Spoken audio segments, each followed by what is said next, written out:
আমি আজি গৈছিলোঁ আচলতে কাজিৰঙাৰ হাতীখুলি চাহ বাগিচাৰ যিডোখৰ মাটিত হায়াত গ্ৰুপক দিবৰ কাৰণে ইতিমধ্যে চৰকাৰে প্ৰচেষ্টা কৰিছে। তাতে এটা চাহ জনগোষ্ঠীৰ কলাক্ষেত্ৰ এটা হোৱাৰ কথাও কৈছে আৰু সেই মাটি টুকুৰাত আজি আমি আহিছিলোঁ আৰু যোৱাকালি আচলতে চাহ শ্ৰমিক ৰাইজে স্বতঃস্ফূৰ্তভাৱে ওলাই আহিছিলে আটছাৰ নেতৃত্বত।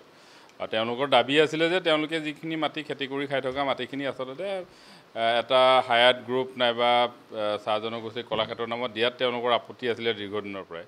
আৰু লগে লগে আমাৰ এটা বহুত পুৰণা দাবী সেইটো হৈছে যে চাহ শ্ৰমিকৰ ভূমি পট্টাৰ গোটেই দাবীটো আৰু এই গোটেই কথাবিলাক ইয়াত আছে জড়িত। কাজিৰঙাৰ যি নতুন সংযোজন তাতে ধৰক আমাৰ বহু মানুহে এতিয়া তাতে যিখিনি হেৰি পাব লাগে কম্পেনচেশ্যন পাব লাগে এইখিনিও কথা গোটেইখিনি আছে। তো আমি আজি তাতে চাইছোঁ গোটেই পৰিৱেশটো তাতে চাইছিলোঁ আৰু প্ৰধান কথা হৈছে যে কালিৰ যিটো শান্তিপূৰ্ণ আন্দোলন আছিলে আৰু সেই শান্তিপূৰ্ণ আন্দোলনটোত মই এতিয়ালৈকে যিমানটো গম পাইছোঁ যে বিশেষভাৱে দুজনমান আৰক্ষী বিষয়াই কিবা আক্ৰোশমূলকভাৱে আটছাৰ ল'ৰাৰ ওপৰত আক্ৰমণ কৰিছে। আমাৰ কেইবাজনো আটছাৰ মোৰ সাধাৰণ সম্পাদকে প্ৰমুখ কৰি কেইবাজনো আটছাৰ ল'ৰাই আঘাতপ্ৰাপ্ত হ'ল কালিৰ গোটেই আন্দোলনৰ কাৰ্যসূচীটোত।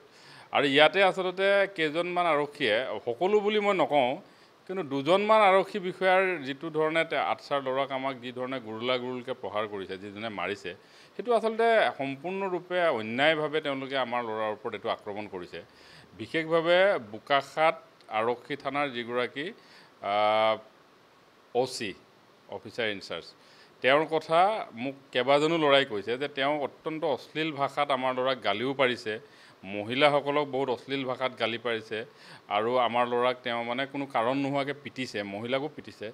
তো মই আজি অসমৰ বিভিন্ন চাহ বাগিচাত অসমৰ মুখ্যমন্ত্ৰীৰ প্ৰতিমূৰ্তি দাহ হৈছে আৰু আটছাৰ ল'ৰাক যেতিয়া বিনা কাৰণত আৰক্ষীয়ে এনেকৈ নিৰ্যাতন চলাব নিজৰ এটা ন্যায্য দাবীক লৈ মানে তেওঁলোকে মাত মাতিবলৈ যাওঁতে আৰু তাতে যদি আক্ৰোশমূলকভাৱে কোনোবা আৰক্ষী বিষয়াই অশ্লীল ভাষাত গালি পাৰি পাৰি আমাৰ ল'ৰাক পিটিব মাৰিব তো ডেফিনেটলি মুখ্যমন্ত্ৰীৰ মূৰ্তি বাগিচাত জ্বলি আছে আৰু জ্বলি থাকিব, এইটো স্বাভাৱিক কথা।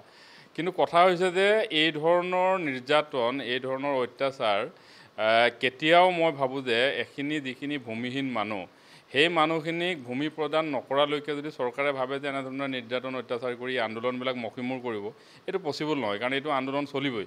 কাৰণ চাহ শ্ৰমিকক ভূমি পট্টা প্ৰদান কৰাটো বিজেপি চৰকাৰৰ নিৰ্বাচনী ইস্তাহাৰৰ কথা আছিলে, এইটোতো পূৰণ কৰা নাই। তো মাটি দিয়ে আছে, আজি বণিকক মাটি দিবৰ কাৰণে 5% মাটি চাহ বাগিচা NCDT এক্টিভিটিজৰ নামত বুলি মাটি উলিয়াই লৈছে। এতিয়া চৰকাৰে য'তেই বিচাৰে তাতে মাটি দিব আৰু তাতে যিখিনি মাটি আচলতে সেইখিনি হাতীখুলি চাহ বাগিচাৰ দাগত থকা মাটি, চাহ বাগিচাৰ মাটি হয় এইখিনি মাটি। চাহ বাগিচাত এনেকুৱা বহুত হোলা মাটি থাকে যিবিলাকত আচলতে চাহ খেতি নহয়, দ মাটি থাকিলে সেইখিনি মাটিত আমাৰ চাহ শ্ৰমিকসকলে তাতে ধান খেতি কৰে, এনেকুৱা মাটি আছে। তো এই মাটিখিনি ইংলে পথাৰ নহয়, আচলতে হাতীখুলি চাহ বাগিচাৰ মাটি হয়। তো এই মাটিখিনিক লৈ আমাৰ স্পষ্ট কথা যে 5 ষ্টাৰ হোটেলৰ আগতে চাহ শ্ৰমিকে মাটিৰ পট্টা পাব লাগে আৰু সেইটোৱে মূল কথা।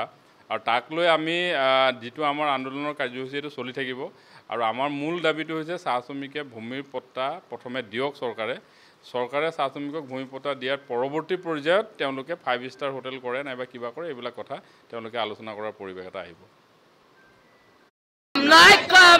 হিমন্ত বিশ্ব শৰ্মাৰ কাম নাই, হিমন্ত বিশ্ব শৰ্মাৰ দালালগিৰি নচলিব, চাহ জনগোষ্ঠীৰ ওপৰত অত্যাচাৰ কৰা বন্ধ কৰক, বিজেপি চৰকাৰ গো বেক, বিজেপি চৰকাৰৰ কাম নাই, হিমন্ত বিশ্ব শৰ্মাৰ দালালগিৰি নচলিব, হিমন্ত বিশ্ব দালালগিৰি নচলিব।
মাৰামাৰি না কৰবি, মাৰামাৰি না কৰবি, মাৰামাৰি না কৰবি, হাত না উঠা বিৰো।